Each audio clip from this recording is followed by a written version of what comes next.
Did you know that the foreign-born workers here in the United States are sending roughly $150 billion each year in remittances overseas to foreign friends, family members, and associates outside the U.S.?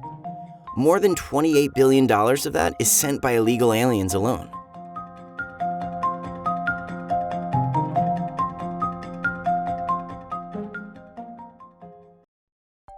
A remittance is money earned in the United States that is transferred to relatives, friends, or business associates who are outside of the country. Remittance payments can be made by U.S. citizens, lawfully present aliens, and illegal aliens. So if $150 billion is leaving the U.S. each year, how much is being sent to the U.S. in remittances from Americans in other countries? Well, Americans residing abroad only sent home $6.6 billion in 2017, resulting in a net loss of $144.5 billion for the United States. That is almost 3 times the total trade deficit of the entire U.S. economy. Crazy, right? So where's all this money going? Turns out Mexico is the primary beneficiary, receiving just over $30 billion in 2017. China comes in second, receiving more than $16 billion in remittances from the U.S. each year.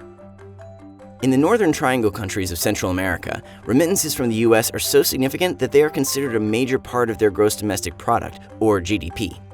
U.S. remittances comprised an astounding 20.38% of the GDP in El Salvador, 18.8% in Honduras, and 11.2% in Guatemala.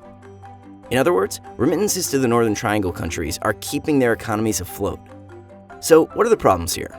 First, money sent out of the U.S. isn't recirculated in the U.S. economy, costing us tax payments and jobs.